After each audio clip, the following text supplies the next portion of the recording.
आज प्यारे बाबा हमें स्लोगन देते हैं कि वरदाता को अपना सच्चा साथी बना लो तो वरदानों से झोली भर जाएगी, है ना। हम साथी किसे बनाते हैं? वरदान क्या होते हैं? वरदान एक श्रेष्ठ संकल्प होता है जिसमें पहले वरदान क्या चीज़ वरदान है और वरदान नहीं है, उसके लिए हम एक एग्ज़ाम्पल लेंगे। जैसे दुनिया में आप किसी को कहें आप स्वस्थ हो जाएंगे या आप शांत हो जाएंगे या खुश हो जाएं, ये वरदान नहीं है। वरदान क्या है? आप स्वस्थ हैं, आप शांत हैं, आप खुश हैं। क्योंकि जब आप कहते हैं स्वस्थ हो जाएंगे तो आपकी बुद्धि में क्या है? अभी अस्वस्थ है। और जहाँ आपकी बुद्धि में ये है वो अस्वस्थ है, तो आपकी एनर्जी किसको मिल रही है? उसकी इलनेस को मिल रही है। तो वरदाता माना जो अवगुण में गुण देख सके, जो वर्तमान कमज़ोर परिस्थिति में श्रेष्ठता को देख सके, किसी आत्मा की नीचे की अवस्था में भी उसकी दिव्यता श्रेष्ठता को बुद्धि में रख सके। इसीलिए कहते हैं बाबा वरदाता है। क्योंकि बाबा आप सोचो कि जैसे आज वरदान की बात हुई तो सबने अपना अपना उसमें कुछ ना कुछ सुनाया, तो वरदान की लिफ्ट कहते हैं, है ना। कहते हैं वरदान से लिफ्ट मिलती है, लिफ्ट की गिफ्ट है वरदान। क्यों? क्योंकि दृष्टि से सृष्टि बनती है।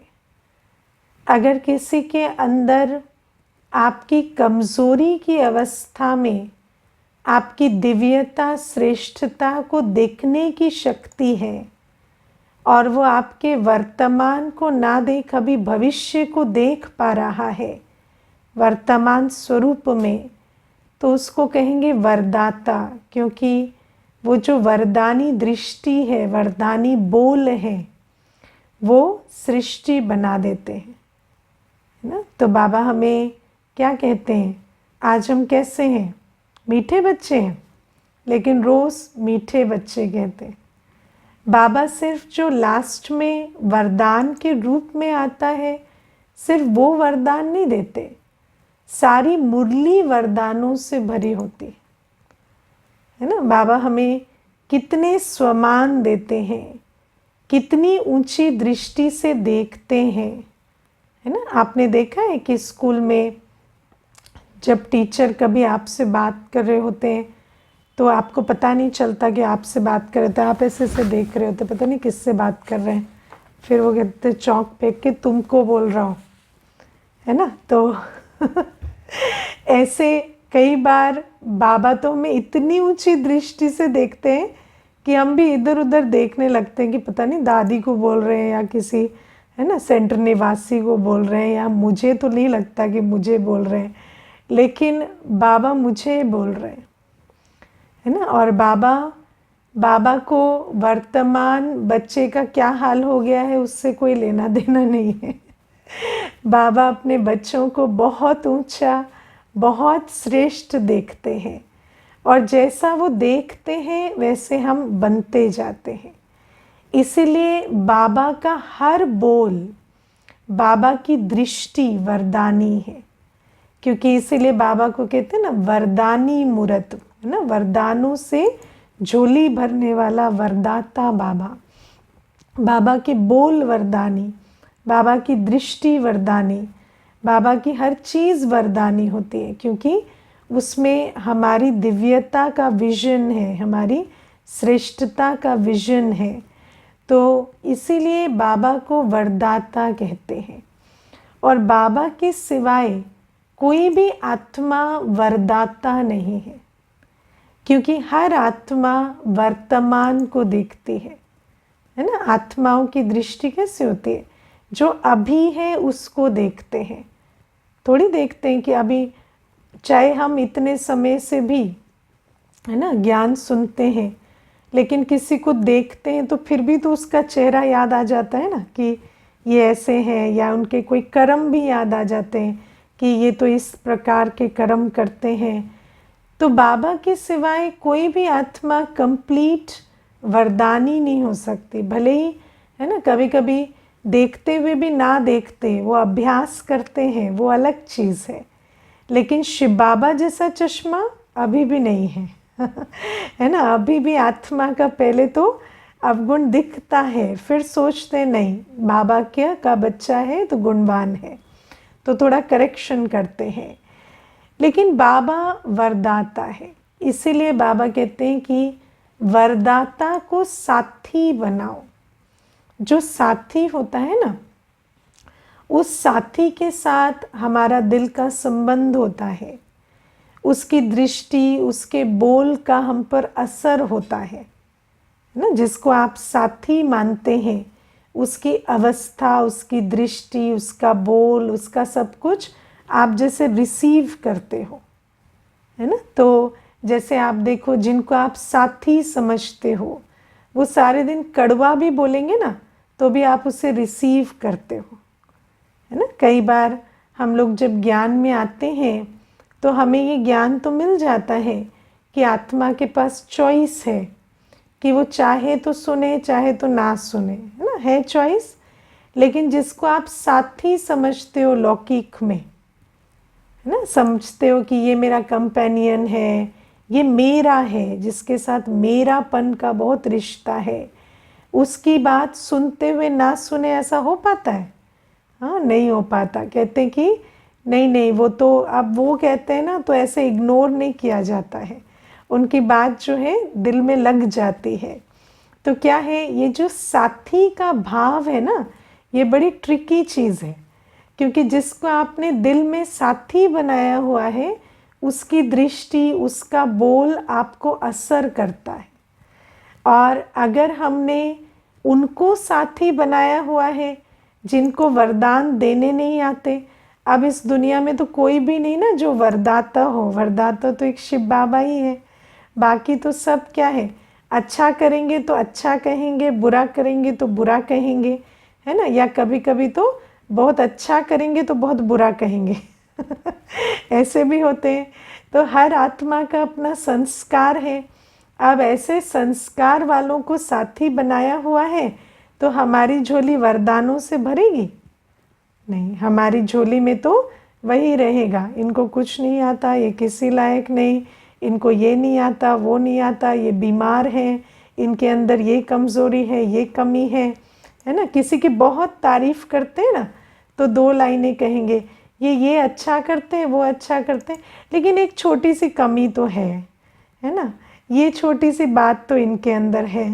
तो वो भी जैसे एक है ना, वो पोस्टस्क्रिप्ट PS करके एक छोटा सा उसके नीचे लिख देंगे।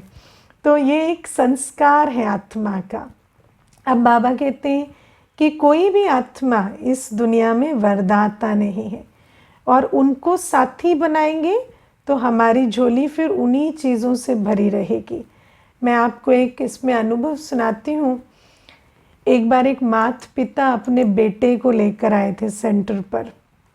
तो बेटा जो था वो बहुत एंग्जाइटी में था और दवाइयों पर भी चला गया था। तो फिर उस समय पर मैंने माता पिता को पूछा कि क्या बात है, ये ऐसे मतलब आपको क्या लगता है, क्योंकि बच्चे की उम्र 17 वर्ष की थी। तो मैंने पूछा कि आपको क्या लगता है कि क्या कारण रहे हैं।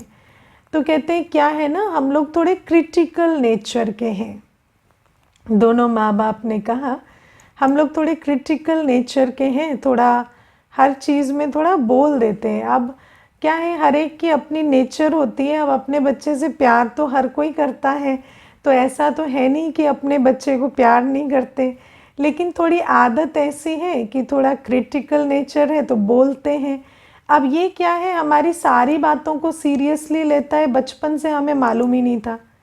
तो हम तो कुछ ना कुछ इसको बताते रहते हैं कि तुम में ये है, वो है, ये कमी है, ये गलती है, लेकिन ये उन बातों को इतना इंटरनलाइज करता गया, हमें पता ही नहीं था। ये तो अब जब हम साइकोलॉजिस्ट के पास लेकर गए तब इसने वहाँ पर ये बातें कही तो हमें पता चला, अच्छा ये तो बचपन से बहुत कान खोल के सुन रहा है हमारी बातें, है ना। तो हमें तो मालूम ही नहीं था कि बच्चा इतना सीरियसली ले रहा है। तो अब क्या है कि हमें पता नहीं चलता, लेकिन साथी की बातों को तो हम बहुत सीरियसली लेते हैं और वो जो बातें हैं वो बहुत असर करती जाती हैं। अब क्या है, कोई भी आत्मा वही बोलेगी, वही दृष्टि देगी जो उसके लिए पॉसिबल है ना, उसके सामर्थ्य के अंदर है। लेकिन कोई आत्मा है नहीं वरदाता, तो वो जिस लो एनर्जी में है उसी प्रकार के बोलते हैं और हम फिर अपनी झोली किससे भरते जाते हैं? हाँ, उनके ओपिनियन से। जिस ओपिनियन को वो बाद में क्या कहते हैं, हम तो सीरियसली बोल ही नहीं रहे थे, आप ही सीरियस हुए जा रहे हो, है ना, हमने तो मजाक में कह दिया था। तो ये सारी बातें हम अपनी बुद्धि रूपी झोली में भरते जा रहे हैं। तो इसीलिए बाबा कहते हैं, रहो सबके साथ, साथ सबका हो, लेकिन साथी कोई ना हो। साथी एक शिव बाबा। शिव बाबा ने कहा, मैंने सुना, बाकियों ने कहा, मैंने सोच कर सुना। सुनना है नहीं सुनना है, सोच कर सुना, सोच समझ कर सुना, ये सुनना है या नहीं सुनना है।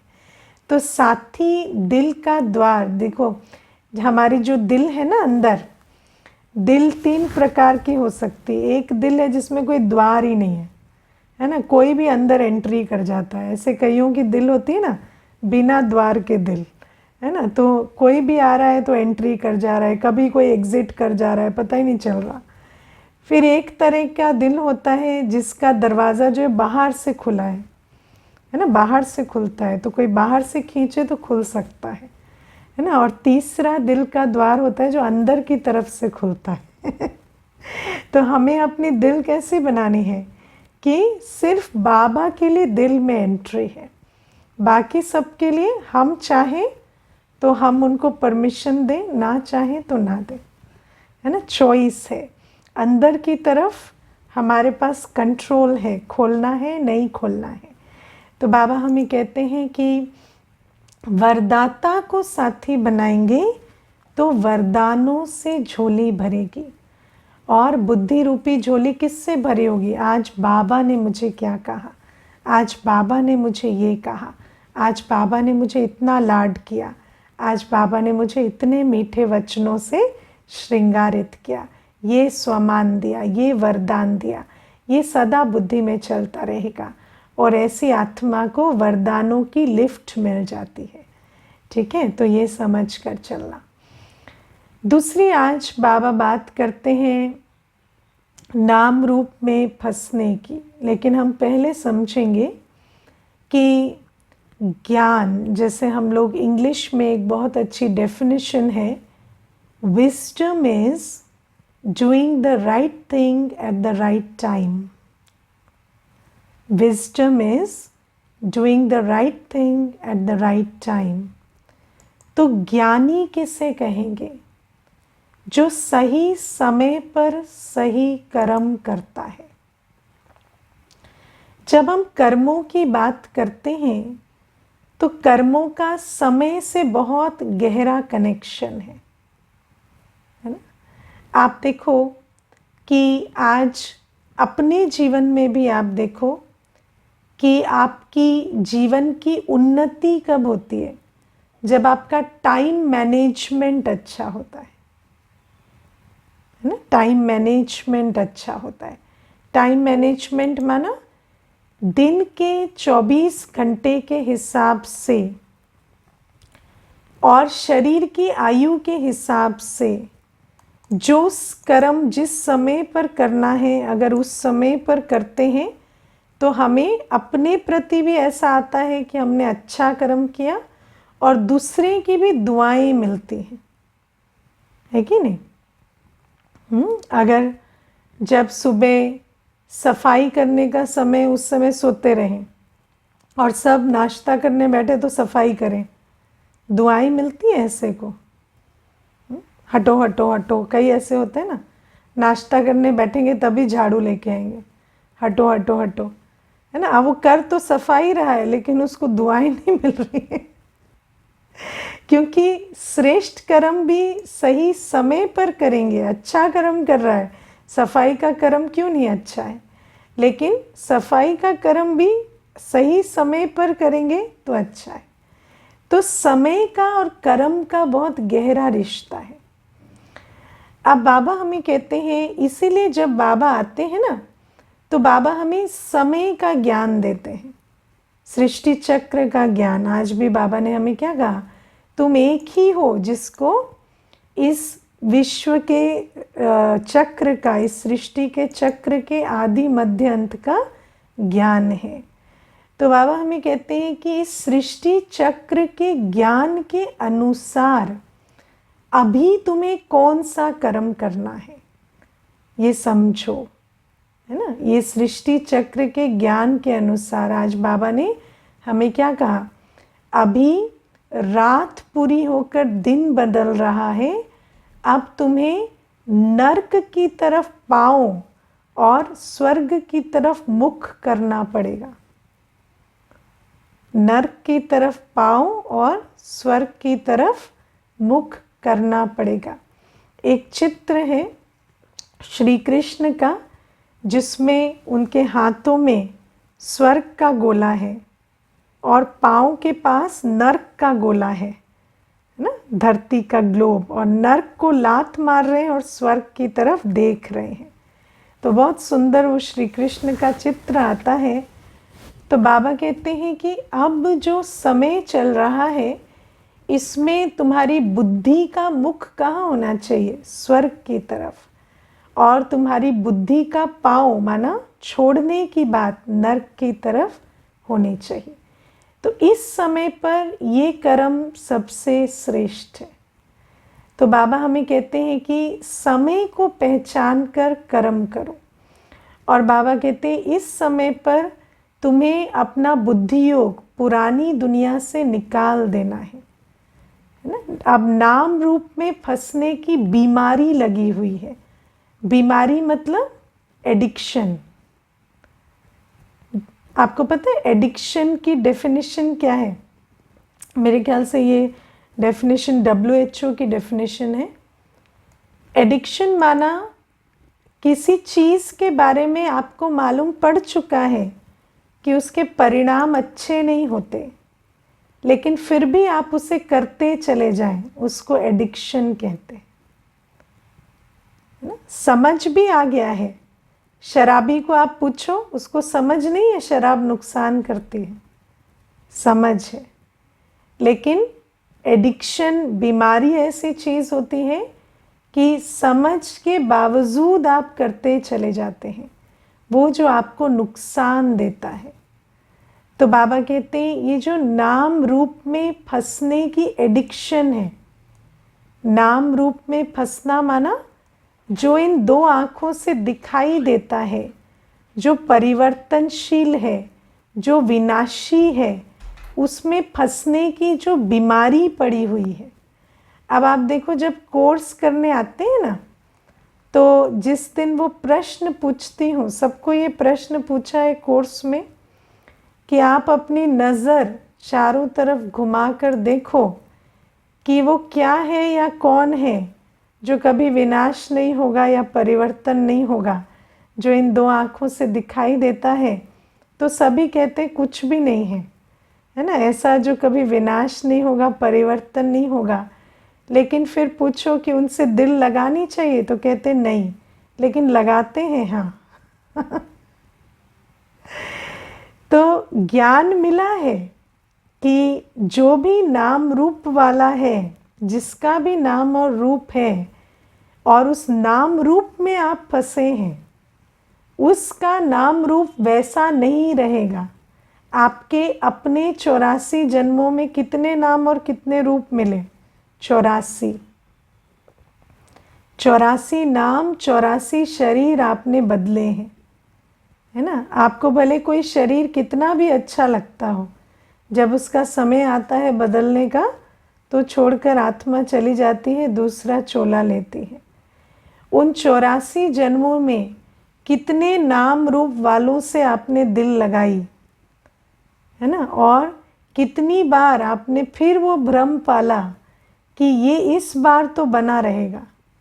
लेकिन परिवर्तन सृष्टि का नियम है, और फिर उनका परिवर्तन हुआ, वो परिवर्तन हुआ, शरीर परिवर्तन हुआ, संबंध परिवर्तन हुआ, और धीरे धीरे हम यहाँ आ गए। और आपको वो साइकिल भी बताती हूँ ना, साइकिल ऑफ क्या, पहले लॉस, फिर सैडनेस, फिर एंगर, फिर फियर, है ना। जब किसी से दिल लगाते हैं तो फिर वो परिवर्तन होता है तो दुखी होते, फिर दुखी होते, फिर किसी को पकड़ते ब्लेम करने के लिए कि इसके कारण से हुआ, है ना। जो परिवर्तन होना है उसको तो होना ही है लेकिन किसी बीमारी को ब्लेम करेंगे, किसी व्यक्ति के कर्मों को ब्लेम करेंगे, फिर एंगर को लाएंगे, क्रोध को, और फिर भय करेंगे अगली बार कि फिर से ये ना हो जाए, फिर से ये होना हो जाए। लेकिन ये सारे दुख, क्रोध और भय, इनको हम अपना संस्कार बनाते चले जाते हैं। लेकिन सृष्टि का ये जो सनातन सत्य है कि नाम रूप वाले को तो परिवर्तन होना ही है, ये नहीं बदलता। लेकिन ये एक एडिक्शन बन गई है ना, ये एक बीमारी हो गई है कि फिर दूसरे नाम रूप में फंसते हैं। एक नाम रूप से निकलते हैं, उसमें दुख का अनुभव करते हैं, लॉस का अनुभव करते हैं, डरते हैं, फिर डरते डरते दूसरे में फंसते हैं, है ना। खूब डरते हैं, फिर ना हो जाए, फिर ना हो जाए, फिर फंसते हैं दूसरे में। तो बाबा कहते हैं वस्तु में, व्यक्ति में फंसते चले जाते हैं। अब बाबा कहते हैं अब तुम्हें चढ़ती कला में जाना है ना। अब बहुत हो गया, बाबा कहते हैं 84 जन्म हो गए ऐसे करते करते, गिरते गिरते, अब तुम निर्णय लो मेरे बच्चों। बाबा कहते अब तुम्हें इस नाम रूप की बीमारी से अपने आप को छुड़ाना है। अब बहुत अभ्यास करना है कि मैं एक आत्मा हूँ, सामने वाला एक आत्मा है, उसका नाम रूप संबंध लेबल, उससे मुझे कुछ नहीं करना। तो वो जो अविनाशी आत्मा समझ, आत्मिक दृष्टि रखकर व्यवहार करना और एक बाबा से दिल लगाना, ये मेहनत हम बच्चों को करनी पड़ेगी, है ना। वरना क्या है, नाम रूप में फंसते फंसते हम अपना समय और संकल्प वेस्ट करते जा रहे हैं, है ना। सारा समय संकल्प क्या करते हैं, ये ऐसे करे, वैसे करे, वैसे करे, ऐसे ना हो जाए, वैसे ना हो जाए। लेकिन होता वही है जो ड्रामा में नूंद है वो अपनी यात्रा कर रहा है और आप उसकी स्क्रिप्ट रोज़ लिख रहे हैं और रोज़ फाड़ रहे हैं, रोज़ रीराइट कर रहे हैं, रोज़ फाड़ रहे हैं, रोज़ रीराइट कर रहे हैं। और आपका जो ये पूरा जीवन है, ये जो संगम युगी समय और संकल्प है, ये इसी में ही ज़ाया होता जा रहा है। तो बाबा कहते हैं इसीलिए अब इस नाम रूप की बीमारी को छोड़ो।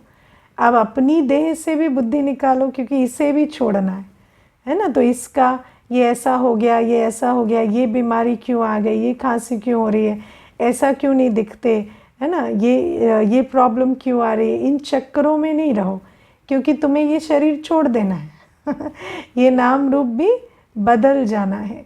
बस क्या करना है, अभी एक बाबा की याद में रहे, श्रीमत पर चलना है, एक को देखना है, एक की सुननी है, एक की मत पर चलना है, और किसी को नहीं देखना, किसी को नहीं सुनना। और बाबा कहते हैं एक से लव रखने से, है ना, एक बाबा के सच्चे सच्चे आशिक बनने से क्या होगा, सर्व मनोकामनाएं पूरी हो जाएंगी। बस अभी एक का बनेंगे तो इसके बाद और दुख की, अप्राप्ति की दुनिया में जन्म नहीं लेंगे। ऐसी दुनिया में जाएंगे जहाँ सब कुछ है। ठीक है, तो ये समझकर, समय के कांटे को समझकर चलना है। और प्यारे बाबा आज हमें कहते हैं कि शिव बाबा निराकार साकार के द्वारा कर्तव्य करते हैं, है ना। तो हमें भी साकार के द्वारा ही पालना लेनी पड़ेगी, है ना। कई बार आप देखना कि बाबा मुरली में कह रहा है कि बच्चे, बाबा ने अभी कुछ दिन पहले मुरली में कहा, बच्चे कहते हैं कि फलाना बच्चा बहुत निश्चय बुद्धि है, बाबा पर उसको बहुत निश्चय है, बहुत अच्छा बच्चा है बाबा का, लेकिन बाबा से मिलने तो नहीं आया, मधुबन तो नहीं आया, तो मैं कैसे समझूं कि निश्चय बुद्धि है। ठीक है। और उसी दिन मैंने एक माता को कहा, आप मधुबन जाओ इस बार, तो कहती बाबा बुलाएंगे तब जाएंगे। हाँ, तो बाबा बाबा क्या अलग से चिट्ठी लिखेंगे क्या तुम्हें? बाबा तो मुरली में बोल रहा है ना, और कैसे बोलेगा बाबा? बाबा निराकार तुम्हें साकार के द्वारा मुरली चलाकर बोल रहा है। बाबा से मुरली में सुनना है, मुरली में समझना है ना। बाबा हमें सारी प्रेरणाएं मुरली में दे रहा है। बाबा से अलग से योग लगा के कोई एक्स्ट्रा टचिंग नहीं मिल जाने वाली, समझ आया। और मानो कभी कोई टचिंग मिलती भी है, मानो आप योग में बैठे हैं, आपको अनुभव हुआ, ऐसा लगा कि ये मुझे बाबा ने बोला, तो उस बात को भी आपको मुरली से वेरीफाई कराना होता है ना। ऐसा नहीं कि शिव बाबा मुरली में जो मत दे रहा है उसके ऑपोजिट आपको टचिंग हुई और आप उस टचिंग पे चल पड़े, लेकिन शिव बाबा जो मुरली में कह रहा है वो आपने सुना नहीं। अब मैं आपको इसका भी एक एग्जाम्पल देती हूँ। एक बहन थी, कन्या जीवन में ज्ञान में आई थी, तो मधुबन गई। मधुबन में उसको एक भाई मिला, ठीक है, और भाई के साथ अच्छी नाम रूप में फंस गई अच्छे से, है ना। और फिर शादी कर ली, और इसके बाद शादी करने के बाद बहुत सारी बातें आई। जब वो रोती थी ना, तो उसको देखकर मेरा हृदय विदीर्ण हो जाता था, इतना रोती थी। तो जब वो आकर मुझे कहती, तो मैंने कहा आप तो कन्या जीवन में ज्ञान में आए थे, आपने शादी क्यों की? तो मुझे कहती वो मधुबन में मिले थे ना, तो मुझे लगा बाबा का इशारा है कि इससे शादी कर लो। तो मैंने कहा मधुबन में मुरली भी चलती है, सुनाई नहीं दे रही थी क्या आपको? मुरली में बाबा रोज कहता है पवित्र बनो, तुम्हें अलग से क्यों टचिंग आ रहे हैं वहाँ पे? हाँ, मुरली सुन के समझो ना। तो कई बार इस प्रकार से कई आत्माएं हम अपने आप को भी छलते हैं और ये भी समझते हैं। लेकिन देखो, सबसे बड़ी बात है, बाबा कहते हैं मेरे साथ तुम सच्चा होकर चलोगे तो तुम सतयुग के मालिक बनोगे, सुख शांति संपत्ति का राज्य तुम्हें मिलेगा। मेरे साथ सच्चा होकर नहीं चलोगे तो तुम खुद को ठगोगे, मुझे नहीं, है ना। बाबा हमें अपने लिए कुछ नहीं बता रहे। अगर हम सतयुग जाएंगे, बाबा को क्या मिलेगा? बाबा को कुछ मिलेगा क्या? नहीं, बाबा हमारे लिए बता रहे। इसीलिए सब चीज़ें सोच समझ कर करनी है। बाबा कहते हैं कभी भी ये नहीं सोचो कि बाबा मुरली के सिवाय प्रेरणा देंगे, कि मुरली में जो आता है उसके ऑपोजिट आपको प्रेरणा देंगे। ऐसा बाबा कभी नहीं करेंगे, क्योंकि बाबा अगर प्रेरणा ऐसे दे सकते तो फिर बाबा को आने की क्या ज़रूरत थी? बाबा परम धाम से अपना टाइम वेस्ट करने आए क्या यहाँ? हाँ बैठ के रोज़ मुरली सुना रहे हैं, ऐसे ही प्रेरणा दे दे के सबको चला लेते ना। हाँ, अब सबसे बड़ी बात है जो कहते हैं ना हमें बाबा की प्रेरणा मिल जाती है और हमें बाबा की टचिंग मिल जाती है, उनको अपने रूममेट की बात समझ में नहीं आती है। वो जो साथ में रह रहे हैं ना, उनकी बात समझ में नहीं आ रही है, उनके साथ कम्युनिकेशन गैप चल रहा है ना, उनके बोल तक समझ में नहीं आ रहे हैं, लेकिन कहते हैं बाबा की हमें टचिंग मिल जाती है तो हमारे अंदर इतनी अभी ताकत नहीं है कि हम डायरेक्ट बाबा से टचिंग ले सकें। हाँ, कई बार ऐसा अनुभव होगा, तो जब अनुभव ऐसा होता है तो उसको वेरीफाई कराना चाहिए मुरली से, या जिन्होंने बहुत मुरलियाँ सुनी है उनसे, है ना। जैसे अगर आपने कम मुरलियाँ सुनी, अभी नए आए हो, तो है ना, अपना निमित्त, इसीलिए बाबा आपको एक साकार निमित्त भी देता है। आपके केस में मैं आपकी निमित्त हूँ, है ना। तो मुझे आप पूछेंगे कि मुझे ये फीलिंग आती है, क्या ये ठीक है, तो हम आपको श्रीमत के प्रमाण बता देंगे कि शिव बाबा ऐसा कहते हैं या नहीं कहते हैं, है ना। तो इसीलिए बाबा कहते हैं कभी भी निराकार के साथ डायरेक्ट संबंध है, हम मुरली नहीं सुनेंगे, हम परिवार का हिस्सा नहीं बनेंगे, इन चक्करों में नहीं रहना चाहिए।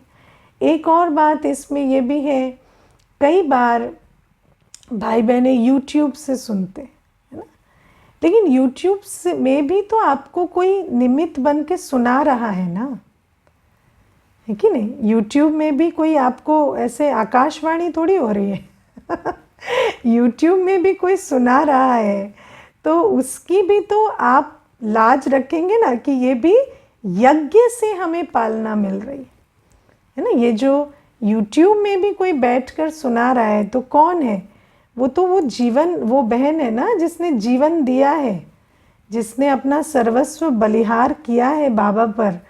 तो हमें ये समझना है कि शिव बाबा का यज्ञ और हमारी पालना जुड़े हुए हैं। इसीलिए हमें कभी ये नहीं समझना है हमें सिर्फ शिव बाबा पालना दे रहा है, शिव बाबा यज्ञ के द्वारा हमें पालना दे रहा है। तो उस यज्ञ के साथ भी, यज्ञ समझते हो, ये जो मधुबन है, सेंटर्स हैं, ये सब कलेक्टिवली क्या है, यज्ञ है। तो इस यज्ञ के साथ भी हमें अपने संबंध को अनुभव करना पड़ेगा कि ये यज्ञ से हमारी शिव बाबा पालना करते हैं, तो हम भी इस यज्ञ के प्रति जिम्मेवार हैं। समझ आई बात, है ना। तो शिव बाबा से हम डायरेक्ट नहीं लेते हैं, हम थ्रू लेते हैं। और हमें भी ये समझना है कि हम जब श्रीमत पर चलते हैं तो श्रीमत में यज्ञ के प्रति जिम्मेवारी भी इंक्लूडेड है। अगर उस यज्ञ के प्रति हम अपनी जिम्मेवारी नहीं निभा रहे, तो शिव बाबा ने तो हमें मुरली में कहा ना कि हमें यज्ञ की जिम्मेवारी उठानी है, तो हम श्रीमत पर नहीं चल रहे। तो इन बातों को समझ कर चलना है। मैं आपको बहुत इशारों में बता रही हूँ, बहुत खोल के नहीं बता रही हूँ, है ना, लेकिन इन बातों को समझ कर चलना है। अच्छा, कार्मिक अकाउंट के बारे में समझेंगे, अभी 1-2 दिन में मुरली में आ भी रहा है, तो वो समझेंगे, ठीक है। और आज प्यारे बाबा हमें कहते हैं बड़ी बात को छोटा करना, छोटी बात को बड़ा करना, ये दोनों तुम्हारे ऊपर है ना। तो एक बात समझ लेना, जिसके साथ बड़ा बाबा है उसके लिए बात छोटी है, ठीक है। बड़ा बाबा जिसके साथ है तो उसका बाप बड़ा है, बात छोटी है इसीलिए बाबा ने कहा अगर आपको बात को छोटा करना है तो आप बड़े हो जाओ। लेकिन बड़े कैसे होंगे? जब बड़े बाप के साथी बनेंगे तो हम बड़े हो जाएंगे। लेकिन बड़े बाप के साथी किस कैसे बनते हैं? मन बुद्धि से। बाबा का साथ कैसे है? मन बुद्धि से। और बात का साथ भी कैसे? मन बुद्धि से। अब बाबा कहते हैं जहाँ बात है वहाँ बाप नहीं होता तो या तो हमारा मन बुद्धि बात के साथ है या बाप के साथ है। अब जब तक हम बात से मन बुद्धि नहीं निकालेंगे तो बाबा के साथ कैसे होंगे? और जब तक बाबा के साथ नहीं होंगे तो हम बात से बड़े कैसे बनेंगे, है ना। तो सबसे पहली बात क्या है कि बात को भूलना पड़ेगा और बाप के साथ बैठना पड़ेगा। अब कई बार ज्ञान ठीक से समझ ना आने के कारण ब्राह्मण बच्चे भी क्या करते हैं, बात को सकाश दे रहे हैं, है ना, बात को सकाश दे रहे हैं। अब बात को सकाश देना माना बात को बड़ा करना जितना आप बात पे फोकस करेंगे बात बड़ी होगी, इसीलिए बात को भूलो, बाप पर फोकस करो। और बाप और बात एक साथ नहीं हो सकते। तो जब बड़ी बात आ जाए तो आप बड़ी बात को वहीं छोड़ दो, बड़े बाप के पास बैठ जाओ, तो बात छोटी हो जाएगी, आपको सल्यूशन मिल जाएगा और वो पार हो जाएगी बात, आप सफल हो जाएंगे। समझ आई बात? हाँ, तो बाबा कहते हैं ये समझ कर चलना है। और ये जो बातों को सकाश दे रहे हैं ना, इस विधि से छूटना है। बातों को सकाश देने से बातें बढ़ती हैं। बातों को छोड़कर बाप का बने तो बातें अपने आप छोटी हो जाएंगी, सॉल्व हो जाएंगी। ठीक है, आप जिसको एनर्जी देंगे वो बढ़ेगा। जहाँ आपका मन बुद्धि का योग है वो बात बढ़ रही है, इसको याद रखना है ना। शरीर की कोई बीमारी भी है, आपको उस बीमारी को सकाश नहीं देना है, आपको बस शरीर से न्यारा होकर बाबा की याद में बैठना है, ऑटोमेटिकली प्रकाश मिलेगा, है ना। सूर्य जहाँ पर आता है वहाँ सबको प्रकाश मिलता है कि सूर्य को बताना पड़ता है, यहाँ थोड़ा लेफ्ट देखो, यहाँ राइट देखो, थोड़ा सेंटर पे, ऐसे बताना पड़ता है सूरज को? नहीं बताना।